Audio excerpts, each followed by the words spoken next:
Iya, aku Minasan. Welcome back again with Mr. K di sini. Jumpa lagi dengan review manga One Punch Man ya, yang udah sampai di chapter 178.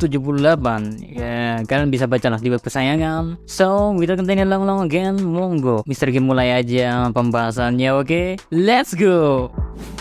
Porte yang merasa dicurangi. Guys, chapter 178 One Punch Man ya mengambil judul Do It Outside, yang berarti lakukan di luar, lengkap dengan Fubuki yang muncul di cover pack kali ini. Tapi Fubuki gak mengenakan pakaian fashionable seperti di cover-cover sebelumnya guys, malah bisa disebut tanpa selai benang pun nempel di kulit Fubuki. So, Mr. K ngelihat cover judul gambar Fubuki gini, terus lihat judul chapternya Do It Outside, gimana gak melayang coba pikiran Mr. K? Bahkan Mr. K yakin kalian banyak kok yang punya pemikiran melayang. Oke. Kita mulai beralih ke cerita utama ya. Tapi gak dibawa langsung menuju kelanjutan crash Saitama dan Tatsumaki, melainkan kita semua diajak buat menengok kembali nasib Forte dan juga Mr. Air.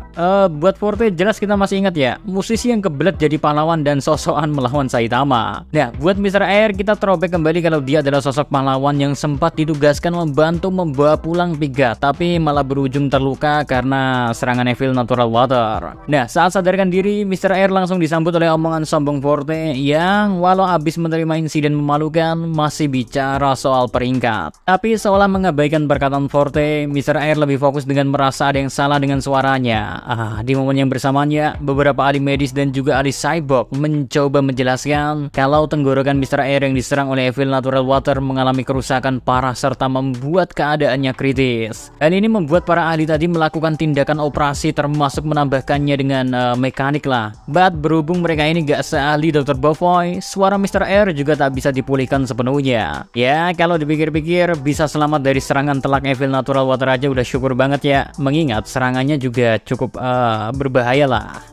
Di sisi lain, Forte yang diabaikan merasa jengkel, namun diingetin sama Butterfly DX ya, buat gak melampiaskan perasaan tersebut ke orang lain. Namanya juga orang udah bebal ya. Forte tak menggubris omongan Butterfly DX, malah ngoceh gak jelas soal keinginannya untuk balas dendam. Di luar nalar memang si Forte ini. Gak cuma itu, dia juga menuduh Saitama melakukan tindakan licik dan menganggapnya bukan manusia normal. Tuduhannya ini lengkap sama penjabaran dia memberitahu semisal tiba-tiba ada sesuatu yang menabraknya dari belakang, seolah itu ditabrak mobil, dan berkesimpulan kalau Saitama punya kekuatan psikis. Beruntung sebelum menghayal lebih jauh, Butterfly DX menjawab memang benar dirinya ditabrak mobil, lengkap dengan pesan dari Chantot buat gak bertarung sambil mendengarkan musik. Forte pasti malu banget ya. Apalagi dia sempat menyamakan Saitama dengan Tatsumaki. Wah, memang kekuatan Saitama lebih hebat, tapi sepertinya Tatsumaki bisa tanpa ampun ngajar Forte mengingat gimana sifat Tatsumaki itu sendiri. Ya, seolah gak mau tambah malu, Forte mengalihkan pembicaraannya dengan menanyakan soal gempa yang barusan terjadi. Butterfly DX dan Chantot pun menjelaskan mereka mau pergi untuk memeriksanya. Dan ditinggallah Forte ini untuk kemudian membuat Forte mau latihan secara imajiner supaya bisa balas dendam sama Saitama. Tatsumaki dan Saitama sedang adu mekanik. Saatnya kita menuju ke yang paling ditunggu-tunggu guys, yakni kelanjutan dari perseteruan Saitama dan Tatsumaki. Keduanya masih nampak ngeyel dengan tindakannya masing-masing. Saitama meminta Tatsumaki buat tenang, ataupun di sisi lainnya Tatsumaki menegaskan Saitama untuk melepaskannya. Tapi ya sama-sama ngotot lah. Alhasil gelombang psikis luar biasa pun muncul di sekitar keduanya. Of course itu semua berasal dari si loli seksi guys. Namun Saitama bisa mengimbangi dengan menahan semua gelombang psikis itu. Dan tak mau menunggu lama, Tatsumaki langsung mengirimkan gelombang psikis yang jauh lebih dahsyat, yang mana ini sanggup menghancurkan dinding di belakang Saitama sampai berkeping-keping. Wow, dahsyat memang dampaknya. Tapi Saitama masih menganggap santai serangan Tatsumaki itu. Malahan Saitama langsung mengingat insiden Genos dilempar Tatsumaki. Yaps, insiden saat Genos meledek Tatsumaki dan berujung dibuat terpental. Melihat dari hasilnya di chapter kali ini ya, jelas yang dihadapin Saitama jauh dari itu. Tapi Saitama menyamakannya seolah-olah kekuatan ini yang menerbangkan Genos, dan juga mengatakan semisal ini gak berbeda jauh sama kekuatan Fubuki. Kalau permasalahan ukuran kekuatan ini Saitama memang gak ada lawan ya. Kayaknya kalau Genos yang di situ pun udah langsung kegeprek.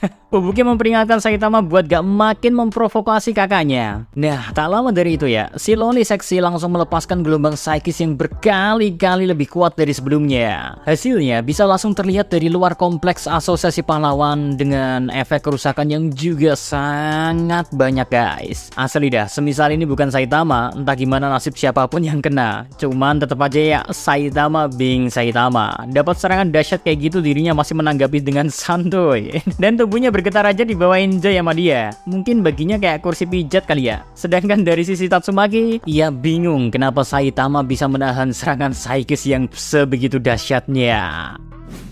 Fubuki bagi Saitama.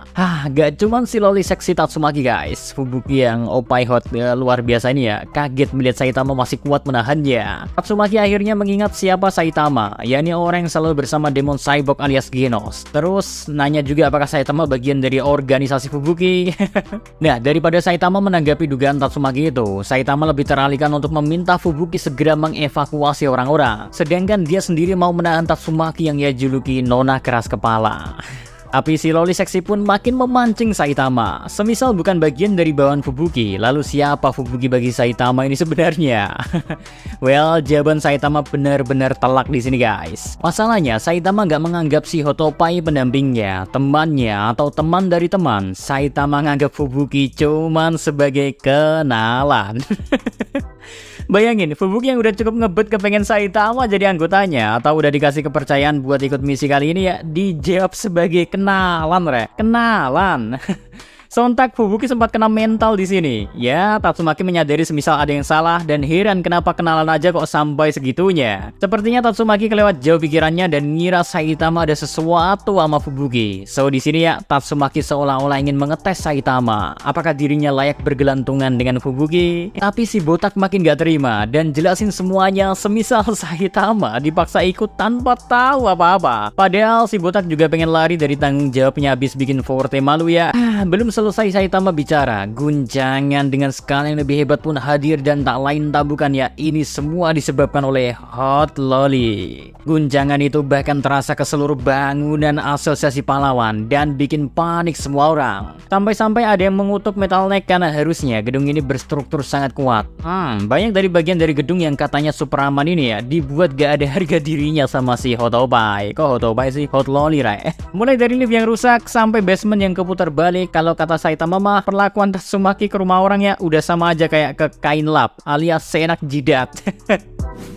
Berpelukan. Oke, Tatsumaki tak peduli sama keluhan Saitama itu dan makin menantang Saitama guys. Mau sampai berapa lama lagi Saitama mampu menahan kekuatan psikis dari Tatsumaki?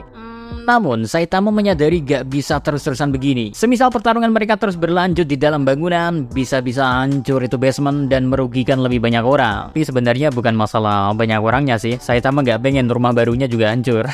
Maka dari itu ya, dengan cepat Saitama memeluk Tatsumaki. Yes, beneran dipeluk guys. Dan membawa Tatsumaki keluar sambil berteriak. Semisal sepengen itu ngelakuinnya, maka lebih baik di luar. So, ini maksud dari judul Do It Outside ya. Semoga pemikiran kalian masih terjaga.